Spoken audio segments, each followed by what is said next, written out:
আগস্টের 5 তারিখের পর থেকে বাংলাদেশের বহু জিনিস আমরা দেখলাম যার না সে কিন্তু দখল করে নিয়েছে।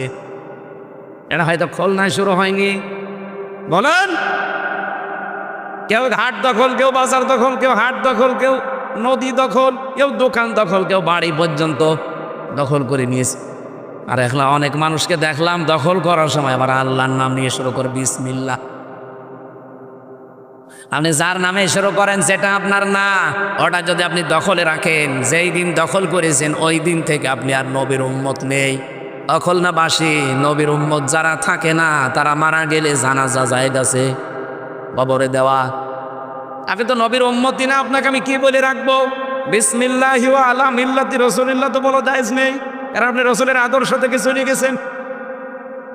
এই জানে যার জিনিস যে নিয়েছেন যেটা আপনার না ওইটা ফেরত দেন। ফেরত দেবেন তো? এখানে ওই মানুষ আসেনি আমি জানি, যারা শুনছে তাদের বলছি।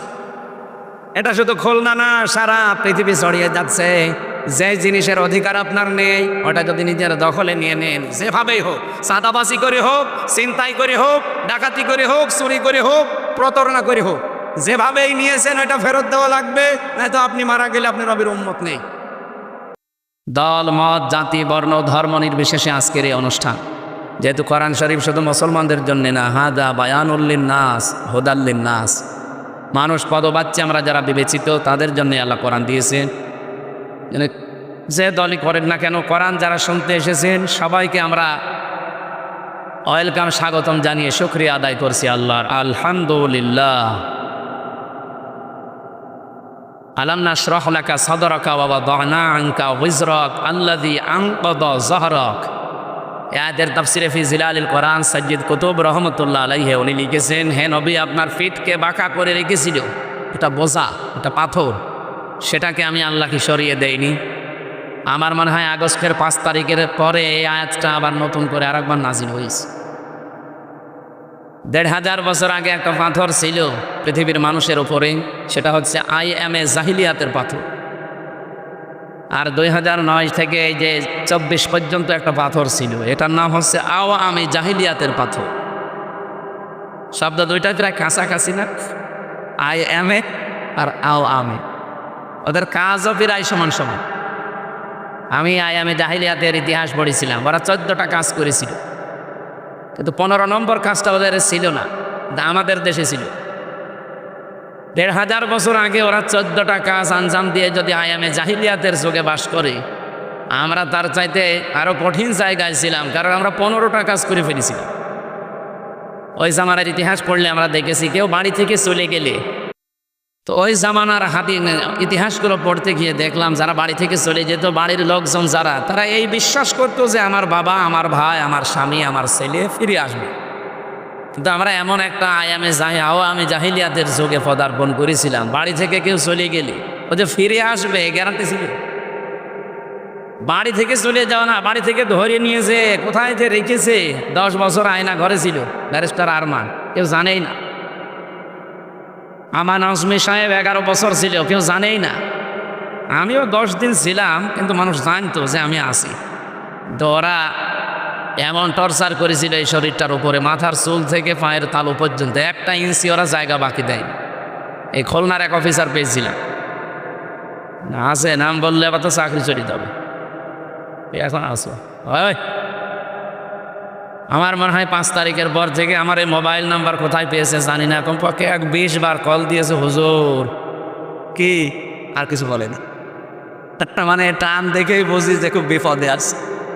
আমি রিমান্ডে যেরকম বিপদে ছিলাম মাটির নিচে, ওরাও এরকম বিপদে আছে, খুব চুরি করে এদিক ওদিক করে আসে। যাক থাক, যদি ভালো হওয়ার নিয়ত থাকে যে ভালো হয়ে যাবে, আর যদি আবার আপার কথা মতো শয়তানি লাগে তত সমস্যা।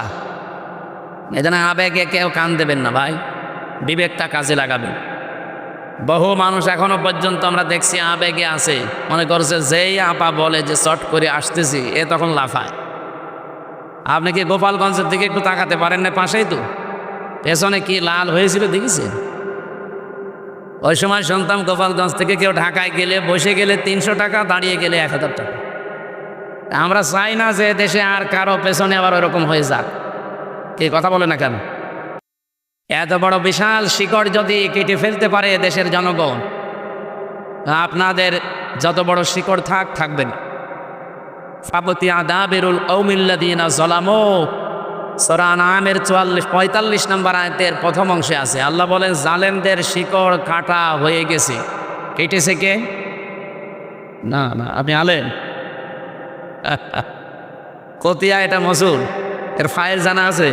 আপনি আন্দাজ বললেন কেন? কথা বলবেন না, যারা আলেম আছে তারা জবাব দেবেন। আল্লাহ বলেন জালেমদের শিকড় কাটা হয়ে গেছে। কেটেছে কে? আবার আল্লাহ বলেন এর ফাইলই তো জানার নেই, কর্তাকে কেউ জানে না। আপনি দেখেননি আগস্টের 5 তারিখের পরে দেশে 630টা থানা, কম বেশি জালেমদের বাড়ি ঘর যেখানে ছিল ভেঙেছে কে কেউ জানে না, কিন্তু ভাঙা হয়েছে। আমার কুষ্টিয়ার হানিফ সাহেবের বাড়ি, আপনি আগস্টের 5 তারিখে বিকালবেলা যে দেখি পায়খানার ফ্যান পর্যন্ত খুলে নিয়েছে। কি গো, ভাঙলো কে কেউ জানে না। এমনকি এখানে আল্লামা সাঈদীর জীবনের 2টা স্বপ্ন শুধু পূরণ হয়নি, বাকি যত স্বপ্ন তিনি দেখেছিলেন আল্লাহ সবগুলো পূরণ করেছেন। সারা জীবন দোয়া করতেন, আল্লাহুম্মা ইন্নী আসআলুকা শাহাদাতান ফি সাবিলিক, হে আল্লাহ আমি তোমার রাস্তায় শাহাদতের মরণ চাই। আমি 3 বছর তার পাশের ছেলে ছিলাম, খালি মাঝখানে একটা দেওয়াল ছিল, উনি 1 নম্বরে আমি 4 নম্বরে। একদিন আল্লাহর এই বান্দার সাথে দেখা হয়েছিল 10 মিনিটের জন্য হাসপাতালে। মনে আমি যে বললাম যে হুজুর আমাকে চিনতে পারছে, কে?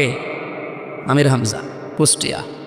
প্রথমে উনি জিজ্ঞাসা করলেন যে আমার আব্দুল ওয়াহেদ ভাই কেমন আছে, জামাত ইসলামের যিনি এমপি ছিলেন কুষ্টিয়া জেলা আমির। মানে উনি নেই, উনি মারা গেছে। এরপরে আমারে বলছে হামজা, আলামি, জামার, তারেক মনোয়ার, এই 4-5 জনের নাম বলল। মাসুদ আর শামীম এসে তোমাদের নাম বলে। আমার 2টা কথা আমার ভালোভাবে এখনও মনে আছে। মাথায় হাত দিয়ে বললাম একটু দোয়া করে, যেহেতু 10 মিনিট পরে তো সিরিয়াল আমাদের। চট্টগ্রাম এবং খুলনায় যদি তুমি বের হয়ে যেতে পারো, জনতাকে জানাবা জীবনে কোনোদিন কোরআনের কথা বলতে আমি পিছপা হইনি।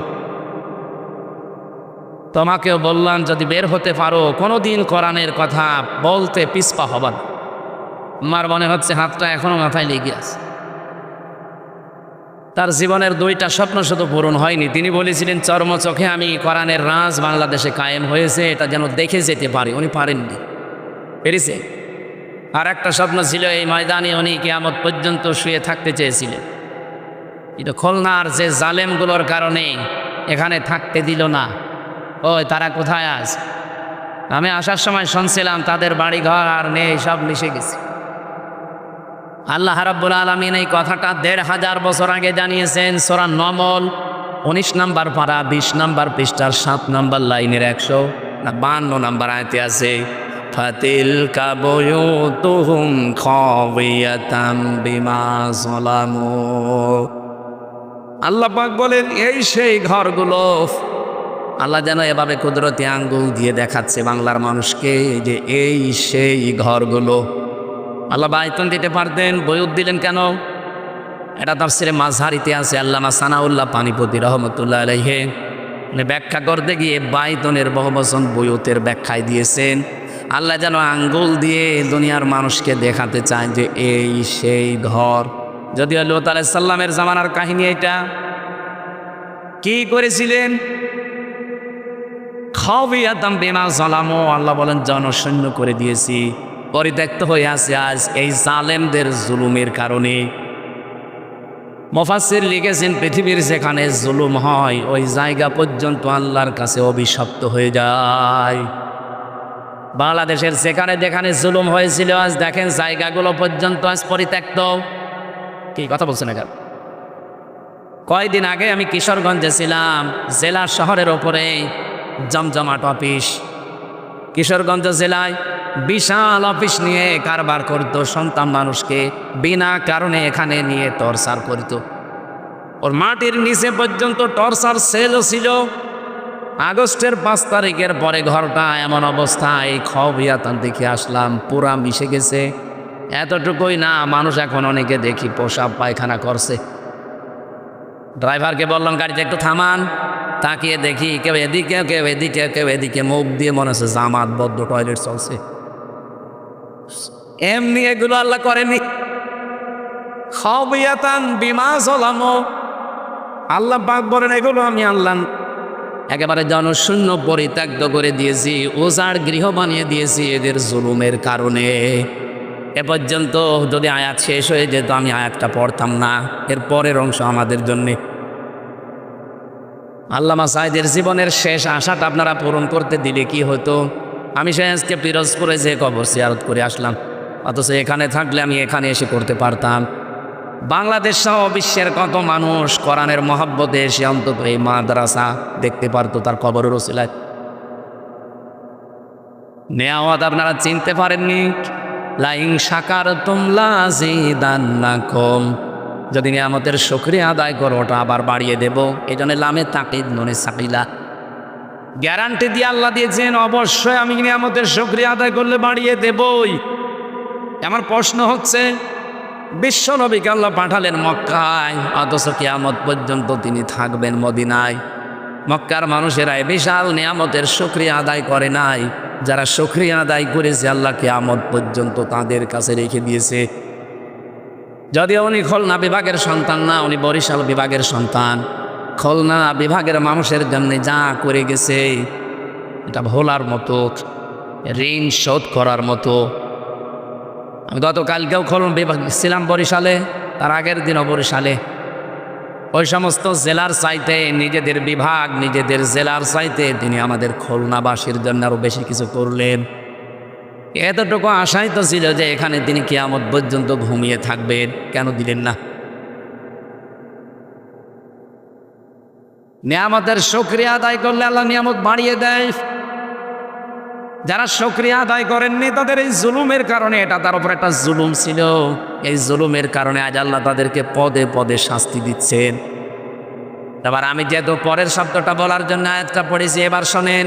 ইন্না ফি যালিকা লাআয়াতাল লিকাউমিন ইয়ালামুন। আল্লাহ প্রথমে ইন্না দিয়েছেন, মাঝখানে লামে তাকিদ দিয়েছেন। রব্বুল আলামিন দুইটা গ্যারান্টি দিয়ে জানাতে চেয়েছেন অবশ্যই অবশ্যই এর ভেতরে যারা জ্ঞানী তাদের জন্য শিক্ষা আছে। কি শিক্ষা আছে এখানে? জালেমদের এত বড় শিকড় আপনি টের পাননি, তাই ইউনিয়নের দারোয়ান থেকে শুরু করে একেবারে সংসদ পর্যন্ত আপনি একেবারে প্রত্যেকটা জায়গায় দেখবেন থরে থরে জালেমদের স্তর সাজানো ছিল। আমার রিমান্ডে প্রায় 8 দল এসেছিল, সব থরে থরে সাজানো ওদের লোক। আমাকে ধরা থেকে একেবারে জামিন পর্যন্ত যারা, সব ওদের। আমার পক্ষে শুধু একটা উকিল ছিল, তা উকিলের কথা শুনলেও চলে, না শুনলেও চলে। অথচ মামলার আয় ওদের, রিমান্ড যিনি চাইবে সে ওদের, বিচারক যিনি বসে আছে সে ওদের, যেখানে নিয়ে রিমান্ডে আয়না ঘরে নিয়ে নির্যাতন করবে তারাও ওদের। এই যে 8টা বিভাগে কাজ করে যারা, তারা একটার পরে একটা এসেছে, সবগুলো মনে হচ্ছে ওদের ধাঁচে তৈরি করা মাল। একেবারে খাপের খাপ বানিয়ে বানিয়ে পাঠিয়ে দিয়েছে। কতবার যে আল্লামা শহীদ দেলাওয়ার হোসাইন সাইদি রহমতুল্লাহ আলাইকে গালি দিয়েছে আমার সামনে, আমার মনে হয় কমপক্ষে 200 বার তো হবে। আরে ভাই, বিষয়টা তো আমার সাথে, আপনি আমারে প্রশ্ন করেন, ওনারে টেনে এনে গালি দেন কেন? জোরে গালি দিলে আপনার কষ্ট লাগবে, এটা কথা হলো। খুলনাবাসী, আমি এখান থেকে যে বিষয়টা বের করতে পেরেছি, জালেমদের এত বড় থরে থরে সাজানো শিকড় যদি কেটে ফেলা হয়ে যায়, এখন কোনো শিকড় জালেমদের আছে? দু একটা আছে যেগুলো ইঁদুরের গর্ত পাচ্ছে না। আল্লামা সাঈদীর ফাঁসির রায়ের দিন যিনি মিষ্টি দিয়েছিল কক্সবাজারে, এত মিষ্টি বিলেতন করেছিল ওই বাঁটটা জাফর, ওর নাম ছোট তো, মানুষ এলাকায় বাঁটি জাফর বলে ডাকে। ওরে কালকে ধরেছে, রিমান্ড নিয়েছে। আমার মনে হয় ওরে বাঁটি বানিয়ে ফেলায় দরকার, এমনি বাঁটা দেখলা।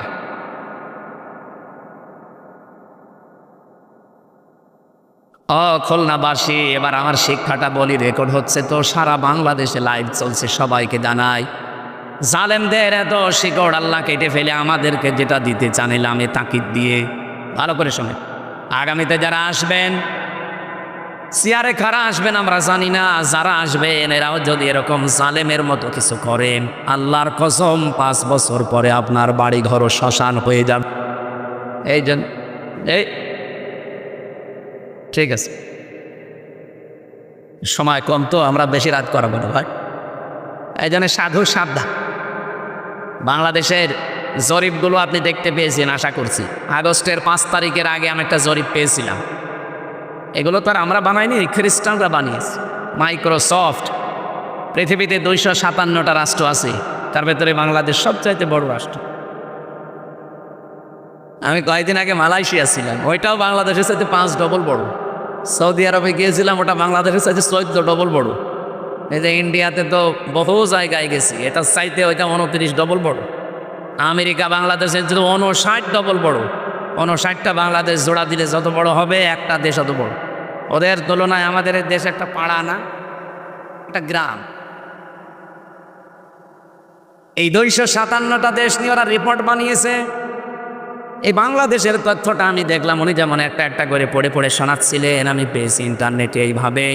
আগস্টের 5 তারিখের আগে এই দেশে মাত্র 100 জনের 15 জন মানুষ চাইতো যে ইসলাম কায়েম হোক। তার ভেতরে মাহফুজুর রহমান নামে একজন আছে, এখানে দেখলাম। কই মাহফুজ ভাই? চলে গেছি। উনি একজন। এদেশে মাত্র 100 জনের 15 জন মানুষ অ্যাক্টিভভাবে বলতো যে আমরা ইসলাম কায়েম করতে চাই।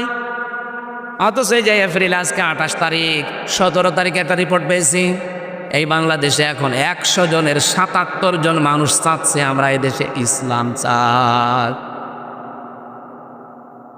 আপনি ষড়যন্ত্র করে কি করবেন? যত করবেন আল্লাহ তত এগিয়ে দেবে। কে কথা বলছেন? গোবিন্দ পরামানিকের মতো একটা হিন্দু, এই লোকটা গত পরশুদিন লাইভ দিয়ে বলেছে এই দেশে ইসলাম যদি আসে, একটা দলের নামও বলেছে, আমি নাম নিলাম না, যদি এই দলটা আসে এই দেশে অন্য যারা আমরা বাস করি সবচাইতে বেশি নিরাপদে থাকতে পারি।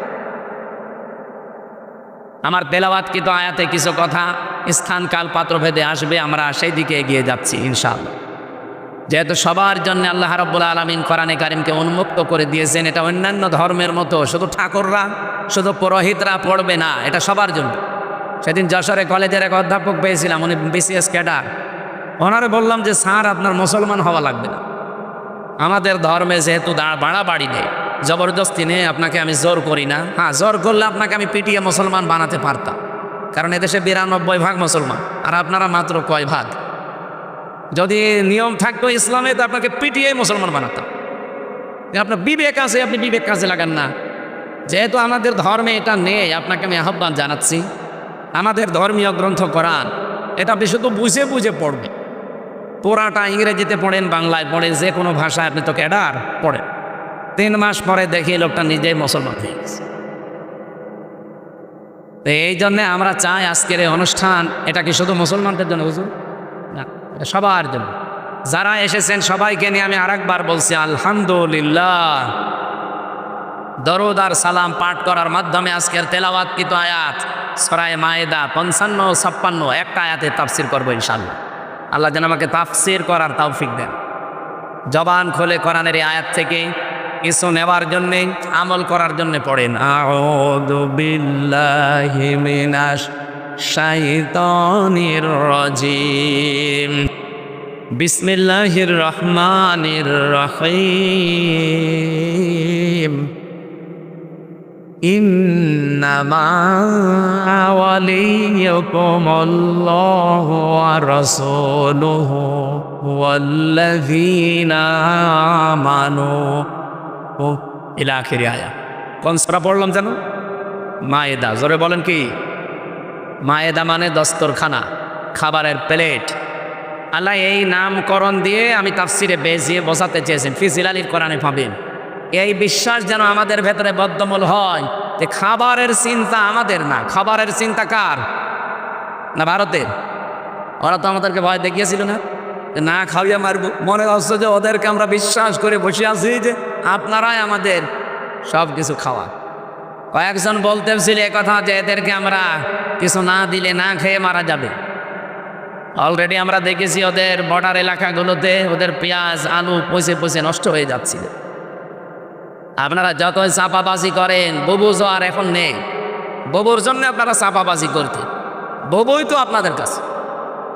সুতরাং চাপাবাজি করে আর এই দেশের মানুষকে দাবিয়ে রাখা যাবে না। এখন আমাদের ব্যবসা চলছে তুরস্কের সাথে, চীনের সাথে, পাকিস্তানের সাথে, সৌদি আরবের সাথে। আপনি দেখেন এমন একটা প্রতিবেশী, এরা তাম পৃথিবীতে এখন দুইটা জাতি নিকৃষ্ট, একটা ইহুদি আর একটা এই মুশরিকরা। সব হিন্দু না ভাই, সব হিন্দু খারাপ না, কিন্তু মুশরিক যারা উগ্রপন্থী, যারা জঙ্গি, বিশেষ করে এই মোদির মরিদ যারা, এগুলো যে মানুষের তালিকায় আর নেই এটাও মাইক্রোসফট জানিয়েছে। তাম দুনিয়ায় সবচেয়ে বেশি ডেঞ্জার এবং নিকৃষ্ট মানুষ হচ্ছে উগ্রপন্থী, এখন যারা আল্লাহর ঘরগুলো ভেঙে দিচ্ছে। ওই শয়তানরা আজকেও আল্লাহর একটা ঘর ভেঙেছে, দেখেছেন না? 12:30টার দিকে আজকেও একটা ঘর ভাঙছিল। আমি যে হাদিস পড়েছিলাম আপনাদের কি মনে আছে? মানিদ্দাআ মা লাইসা লাহু ফালাইসা মিন্না ওয়ালিয়াতাবাওয়া মাকআদাহু মিনান নার। ভালো করে শোনেন, এই হাদিসকে আমি বানালাম। হাদিসের বাংলা হচ্ছে, কোন ব্যক্তি যদি এমন জিনিসের দাবি করে যে জিনিসের প্রকৃত মালিক সে নয়। আমি আবার বলছি, মানিদ্দাআ মা লাইসা লাহু, কোন ব্যক্তি যদি এমন জিনিসের দাবি করে যে জিনিসের প্রকৃত মালিক সে না, ফালাইসা মিন্না, 1 নম্বরে তার শাস্তি হচ্ছে সে আমার দলভুক্ত না। ওই দিন থেকে সে নবীর উম্মত থেকে বের হয়ে গেল। কি বুঝলেন আপনি? আজকে যেই ঘরগুলো ভেঙ্গে ভেঙ্গে আপনারা আহ্বান জানাচ্ছেন, না ওদের তো আপনারা বলা ঠিক না, তোরা বরং শয়তানদের সম্মান দিলে আমার আল্লাহর আরো কষ্ট পাবে। এই শয়তানগুলো পৃথিবীর মানুষ মাটির নিচে পায় তেল, গ্যাস, সোনা, রূপা, আর ওরা সব মাটির নিচে পায় কি? খালি মন্দির পায়। তাও যেখানে সেখানে মন্দির পায় না, শুধু মসজিদের নিচে পায়। আমার যদি ক্ষমতা থাকতো না, একবার আগা থেকে গোড়া পর্যন্ত পিটাতাম। মুসলিম আইন করে আমাদের, এই যে ওয়াকফ আইন, অবৈধ আইন করে আমাদের বাপ দাদাদের দেওয়া হাজার হাজার বিঘা জমি জায়গা এখন তারা দখল করে নিচ্ছে। আজকেও 3টা মাদ্রাসায় তালা লাগিয়েছে। আমার মনে হচ্ছে এগুলো যদি বিশ্বের 57টা মুসলিম রাষ্ট্রের প্রধানরা এখনো জেগে না ওঠে, কয়দিন পরে দেখেন এ দেশের কি হয়। আমি তো আমার এই ছোট্টই 33 বছর বয়স, আমার 92 সালে জন্ম। সবচাইতে বেশি সময় কাটিয়েছি ভারতে, কারণ এই দেশে তো আমার মানে কুষ্টিয়া জেলা নাই, খুলনা বিভাগে ঢুকতেই দিত না। আমি বাড়ি আসার আগে দেখি 2 গাড়ি পুলিশ বসে আছে। কি গো, আমি বাড়ি আসি কখন আমি নিজে জানি না, অথচ ওরা মনে হয় ফেরেশতা জিবরাইল ওদের বলে দেয়। বাড়িও আসতে দিত না শয়তানরা।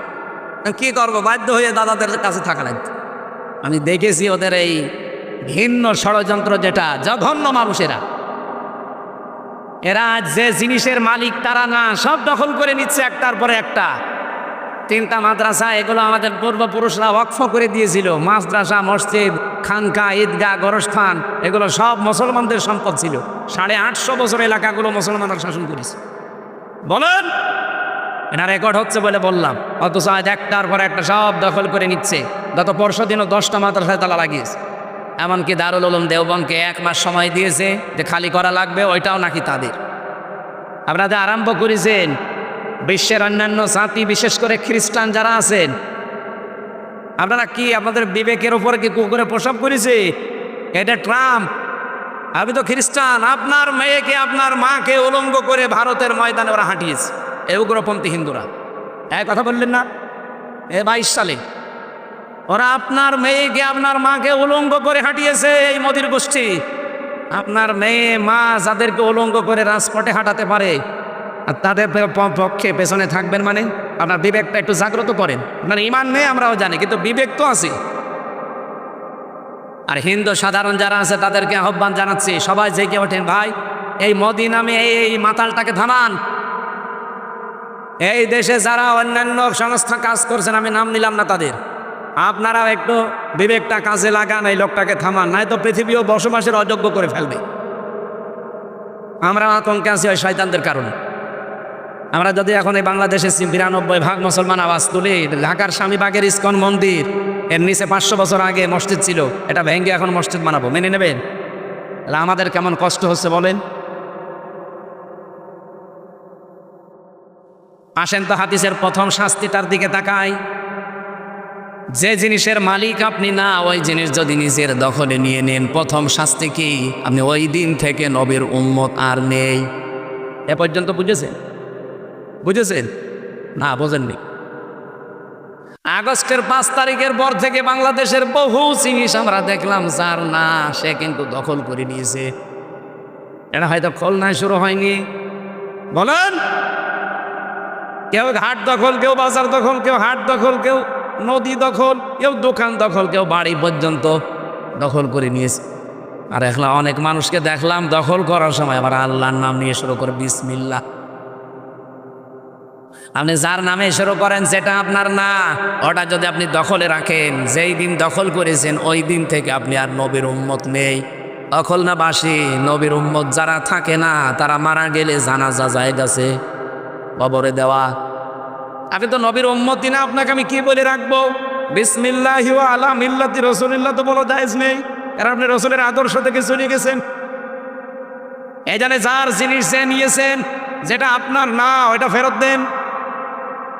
ফেরত দেবেন তো?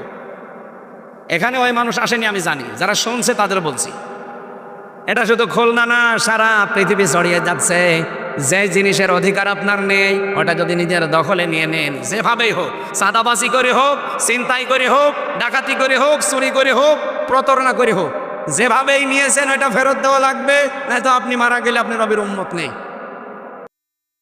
হ্যাঁ, এখানে হাদিসের টিকা যেন হাজার হাজার আলেম তৈরি করে যারা, হাদিসের টিকা দেখবেন 2টা পয়েন্ট লেখা আছে। 1 নম্বরে, আপনার জিনিস হাত ছাড়া হয়ে গিয়েছিল, এটা আপনি আবার ফেরত পেয়েছেন, তাহলে হাদিসের শাস্তির আওতা মুক্ত থাকবেন আপনি। প্রিন্সিপাল সাহেব আছে, জিজ্ঞাসা করবেন, পরবর্তীতে ক্লাস নিলে বলবেন হাদিসের টিকা দেখান। মুসলিম শরীফের হাদিস, হযরতে আবু যর রাদিয়াল্লাহু তাআলা থেকে বর্ণিত।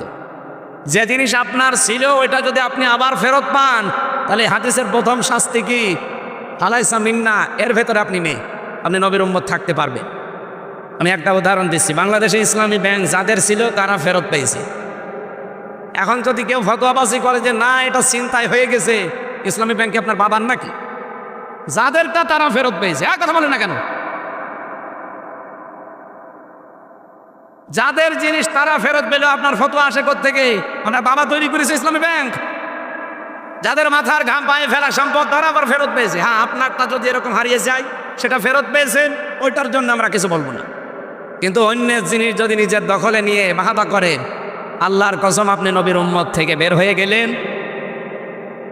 আর আপনার জন্য জানাজা দিয়ে আর কবর দিয়ে আমি মিথ্যা কথা বলতে যাব কোন কারণে? যে বিসমিল্লাহি ওয়া আলা মিল্লাতি রাসূলিল্লাহ, আপনি তো রাসূলের মিল্লাতেই নেই।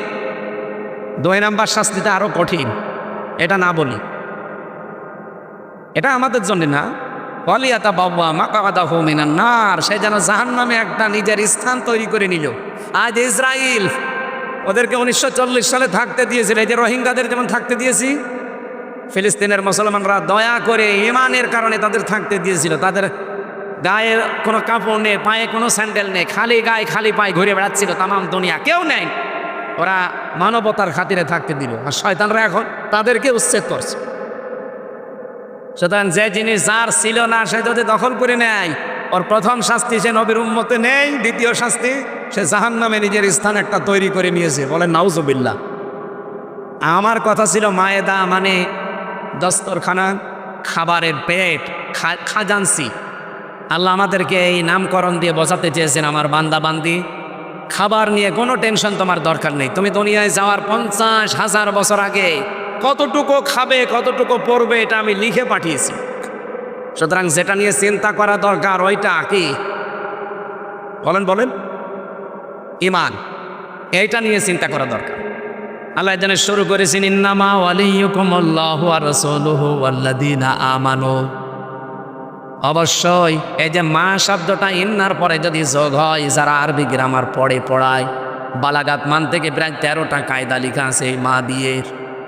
আমি আলেমদের জন্য বলছি, বাংলা অর্থ দাঁড়াবে ইন্নার পরে মা আসলে কেবলমাত্র, শুধুমাত্র, একমাত্র।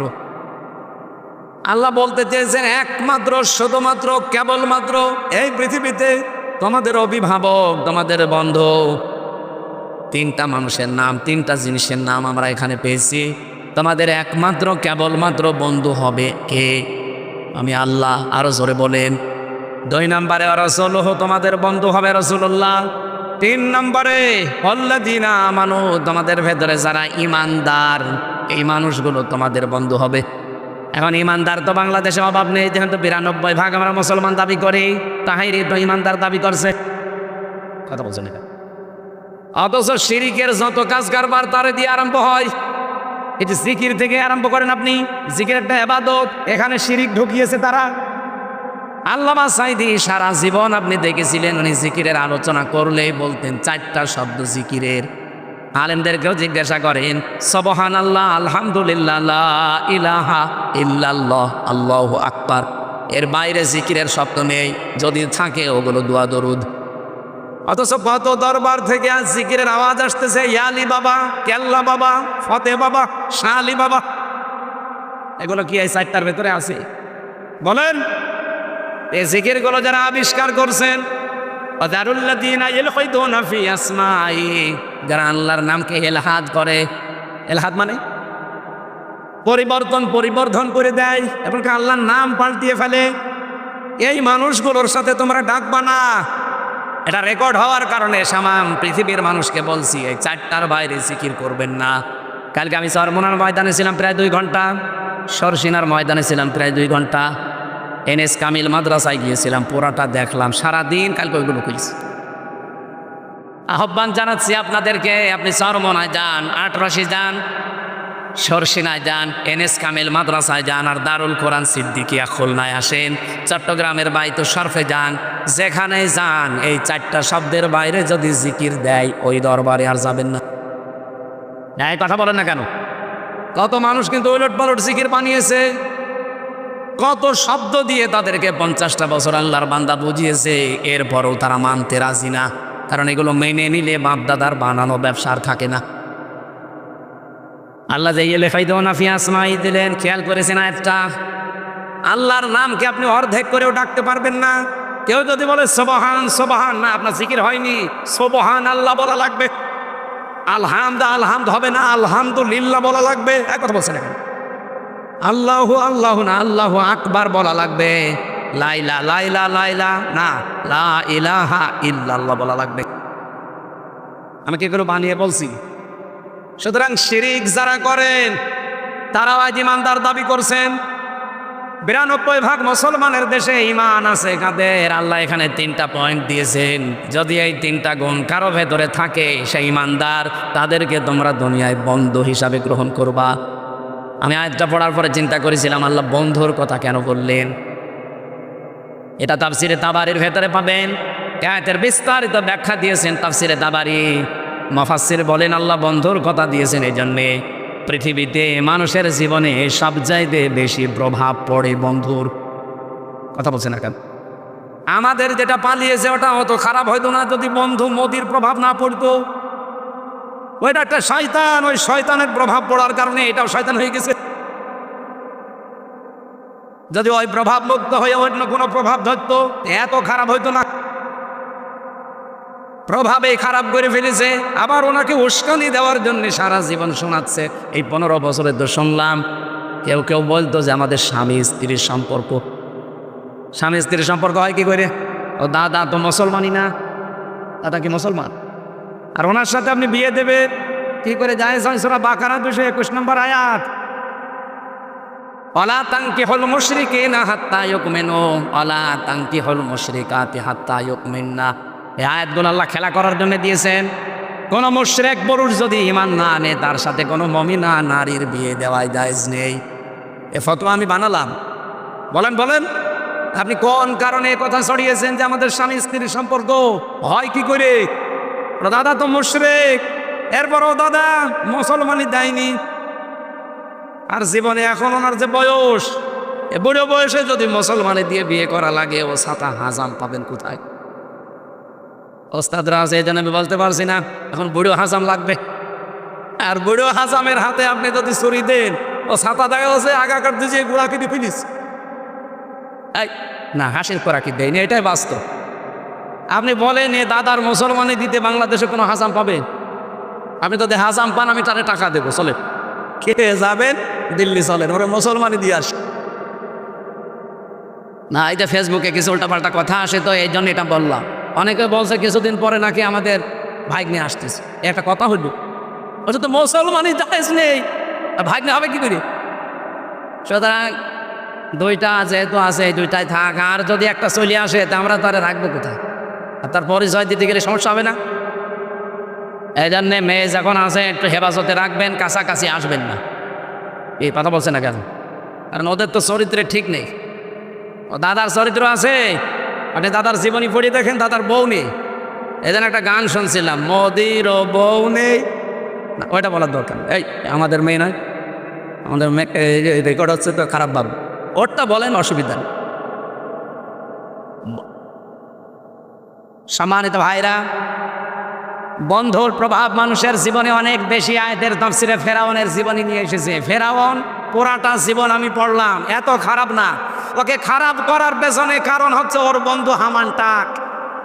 এ সারা জীবন ফুসলিয়েছে ও, কিন্তু ওই গোরস্থানের দারোয়ান ছিল, এখান থেকে পর্যন্ত খোদা পর্যন্ত দাবি করিয়েছে। এর পেছনে ওর বন্ধু এই হামান টাক। আমাদেরটা এরকম খারাপ হওয়ার পেছনে কারণ হচ্ছে ওদের বন্ধু। লাইজানে বন্ধুর নামটাই প্রথমে দিয়েছেন অলিজন, মানে বন্ধু, অভিভাবক। অবশ্যই তোমাদের একমাত্র বন্ধু আমি আল্লাহ। বাংলার মুসলমানেরা আল্লাহকে যদি কেউ বন্ধু হিসাবে পেতে চায়, আমরা চাই না।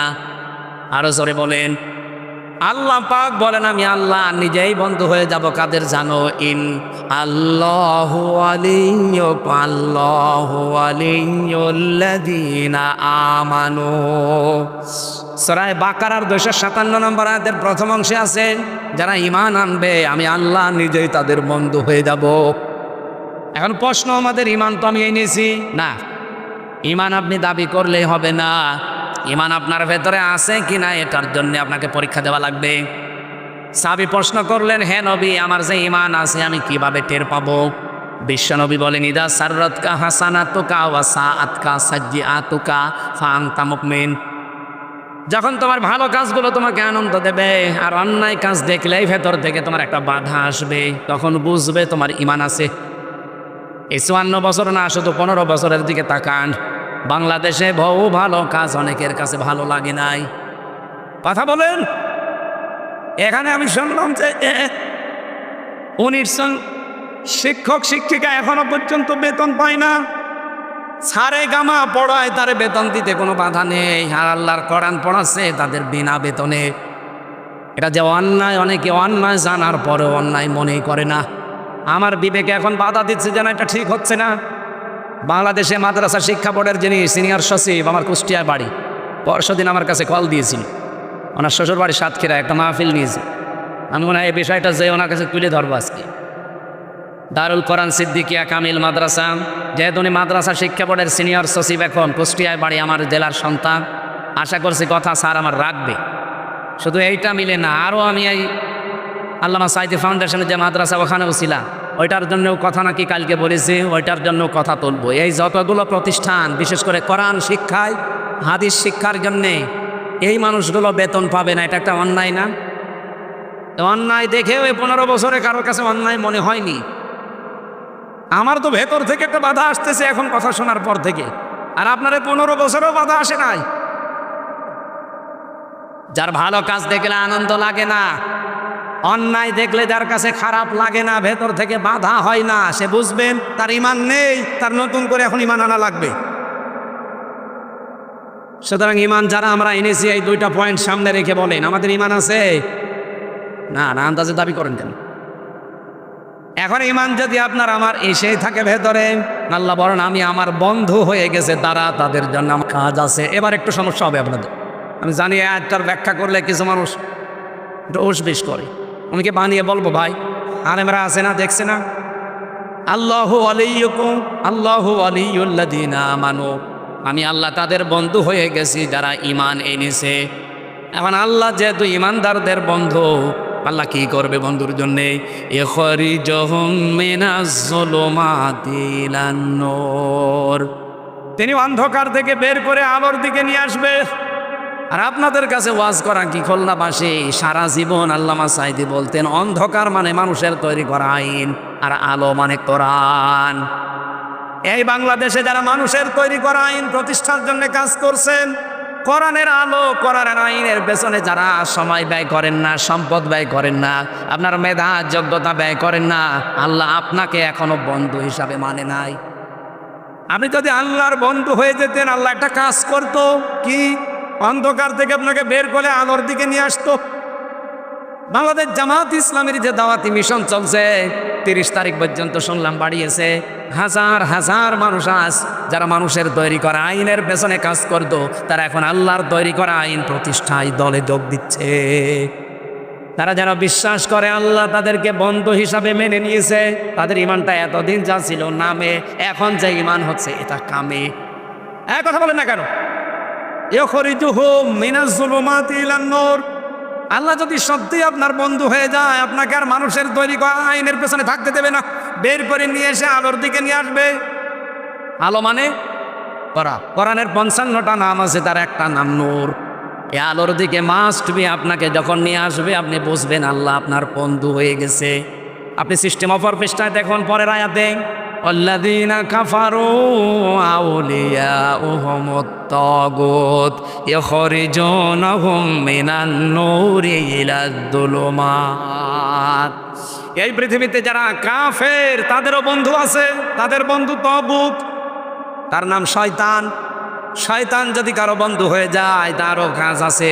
শয়তান তার বসে থাকবে না, বন্ধুর জন্য কিছু না কিছু করবে। শয়তানের বন্ধুকে 1 নম্বরে সে উপকার করবে কি?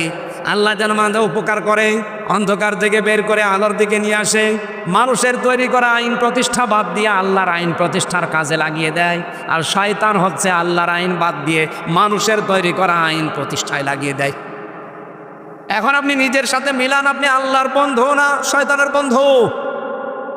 এত বাংলায় কাটছাট বলার পরও যদি কেউ না বোঝার ভান করে থাকেন, আমার কিছু করার নেই, এখন আমার নাম ধরা লাগবে। বাস্তবতা এটা, আপনি নিজেকে প্রশ্ন করলে আর কারো কাছে যাওয়া লাগবে না। মানুষের তৈরি করা আইন কানুন এটা আল্লাহর সাথে শিরিক। এক কথা বলছেন এখানে, কারণ আল্লাহ যেটা পারে ওইটা অন্য কেউ পারে, এই বিশ্বাস করার নাম। আর শিরিক যে করে সে মুশরিক, আর মুশরিকের জন্য জান্নাত হারাম, জাহান্নাম ওয়াজিব। আয়াত বলছি না, এটা বাংলা বললাম। এই পৃথিবীতে আল্লাহর তৈরি করা আইন বাদ দিয়ে যারা অন্যের আইন কায়েম করার জন্য চেষ্টায় আছেন, সে বাবার আইন হতে পারে, স্বামীর আইন হতে পারে, চাচার আইন হতে পারে, ব্রিটিশের আইন হতে পারে, যার আইনই হোক, এটা শিরিক, প্রকাশ্য শিরিক চলছে এটা। কেন আমি বললাম এই কথা এত জোর দিয়ে? সূরা আলে ইমরান 4 নম্বর পারা 9 নম্বর পৃষ্ঠা 4 নম্বর লাইন 3 নম্বর লাইনের 154 নম্বর আয়াতের মাঝের অংশে আছে। যত তাফসীর আছে বাংলাদেশে আপনি মিলান, আমি 42টা মিলিয়েছি, সব মুফাসসির এক কথা দিয়েছে। ইয়াকুলুনা হাল্লানা মিনাল আমরি মিন শাইইন কুল ইন্নাল আমরা কুল্লাহু লিল্লাহ। হে নবী, ওরা যদি প্রশ্ন করে যে আইন বানানোর ক্ষমতা আমাদের আছে, আপনি বলেন না, আইন বানাতে পারে কে? শুধু আল্লাহ না, শুধুমাত্র আল্লাহ। আইন বানানোর ক্ষমতা দুনিয়ায় কারো? আরো জোরে বলেন, কারো? সুতরাং আল্লাহর আইনের সাথে অন্যের আইন কায়েমের জন্য যারা চেষ্টা করছেন, আপনি নামাজ পড়তে পারেন, রোজা রাখতে পারেন, হজ করে আসতে পারেন, দাড়ি রাখতে পারেন, আপনি কিন্তু মুশরিক। এর চাইতে বাংলায় আর কি বলা যায় বলেন? আপনি বলেন। এরপরেও যদি কেউ না বোঝেন, এদিকে আসেন। বৃষ্টি হচ্ছে না? বৃষ্টি হচ্ছে না? আমি আশা করছি আপনি কথা বুঝেছেন এবং যারা শুনছে তারাও বুঝেছে। এরপরে যদি কেউ না আসতে চায়, আমা তাওফিক ইল্লা বিল্লাহ।